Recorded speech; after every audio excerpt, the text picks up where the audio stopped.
Hello friends, welcome back to channel friends. NEET UG 2025 exam రాయబోతున్న Telangana మరియు Andhra Pradesh students అందరికీ first of all the best. Friends, మనందరికీ తెలుసు మే 4th రోజున అనగా రేపే మన ఎగ్జామ్ అయితే స్టార్ట్ అవబోతుంది అన్నమాట. దేశవ్యాప్తంగా చూసుకున్నట్టయితే 25 లక్షల మంది స్టూడెంట్స్ అయితే ఈ ఇయర్ ఎగ్జామ్ అయితే రాయబోతున్నారు.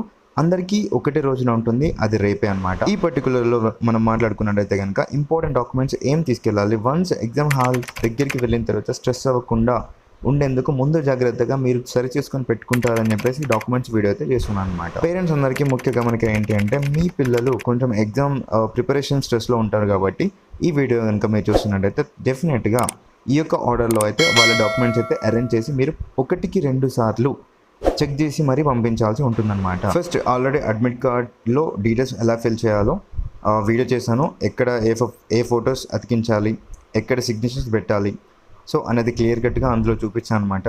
సో ఇంకా ఎవరైతే చూడలేదో ప్లీజ్ చూసేయండి. ఫ్రెండ్స్, ఇప్పుడు డాక్యుమెంట్స్ వీడియో అయితే స్టార్ట్ చేద్దామన్నమాట. ఇంకా ఏంటి అంటే, మీరు రాసేది ఈ యొక్క నీట్ ఎగ్జామ్కి ఉన్న క్రేజే వేరు. ఇదంతా మనకి తెలుసు అనమాట. ఇంకా ఫ్రెండ్స్, మీరు ఇందులో పెట్టే ఫొటోస్ మీ ఎంబీబీఎస్ అయ్యేంత వరకు, మీకు ఎందులో అయితే సీట్ వస్తుందో ఆ యొక్క గ్రాడ్యుయేషన్ అయ్యేంత వరకు ఈ యొక్క ఫొటోసే ఉంటాయన్నమాట. So be careful. ఇప్పుడు డాక్యుమెంట్స్ విషయానికి వస్తే కనుక ఫస్ట్ వచ్చేసి మీ యొక్క అడ్మిట్ కార్డ్, నీట్ యూజీ 2025కి సంబంధించిన ఉంటే అడ్మిట్ కార్డ్ తీసుకెళ్లాల్సి ఉంటుంది. అది ఫిల్ చేసి ఫొటోస్ ఎక్కడైతే స్టిక్ చేయాల్సి ఉంటుందో అక్కడ స్టిక్ చేసి, ఎక్కడైతే సైన్ చేయాల్సి ఉంటుందో అక్కడ సైన్ చేసేసి ఆ యొక్క డాక్యుమెంట్ అయితే తీసుకెళ్లాల్సి ఉంటుంది. సెకండ్ వన్ వచ్చేసి ఏదైనా వ్యాలిడ్ గవర్నమెంట్ ఐడి ప్రూఫ్ అనమాట. అంటే Aadhaar card, voter ID, pan card లేదా డ్రైవింగ్ లైసెన్స్. ఇందులోంచి ఒరిజినల్ది తీసుకెళ్లాల్సి ఉంటుంది ఫస్ట్.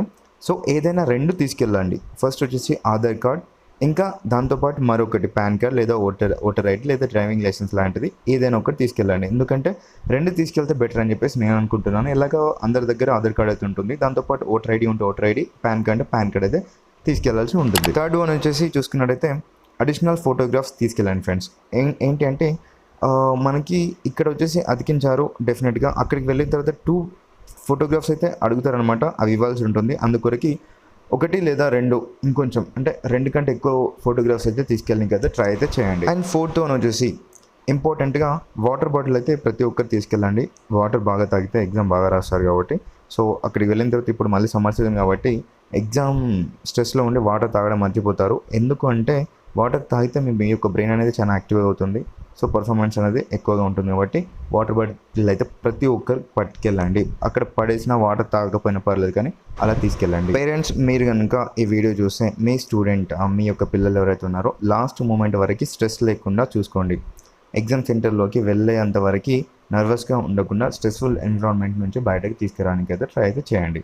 మీరు డాక్యుమెంట్స్ రెడీ చేసి సరి చేసి పెట్టండి. సో దట్ మీ పిల్లలు డైరెక్ట్గా వెళ్ళి ఎగ్జామ్ రాసేలా చూసుకోండి. ఓకేనా? ఎందుకంటే అక్కడికి వెళ్ళిన తర్వాత ప్యానిక్ అవుతారు. ఈ డాక్యుమెంట్ లేదా ఆ డాక్యుమెంట్ లేదా అని వాళ్ళు ఎక్కువగా స్ట్రెస్ అవుతారు. ఎందుకంటే ఆల్రెడీ వాళ్ళు ప్రిపేర్ ఉన్నారు కాబట్టి కొంచెం వాళ్ళ బ్రెయిన్ అనేది అలానే ఉంటుందన్నమాట, డ్రౌజీగా. అందుకొరకు మీరు కూడా ఎక్కువగా స్ట్రెస్ అయితే పెట్టకండి. వాళ్ళకైతే కొంచెం అయితే హెల్ప్ అయితే చేయండి. ఓకేనా? బై ద వే, అందరికీ all the best. And next వచ్చేసి OMR ఎలా ఫిల్ చేయాలి ఏంటి అని చెప్పేసి నేను వీడియో చేశాను. ఓకేనా friends? Thank you for watching this and all the best for your exam.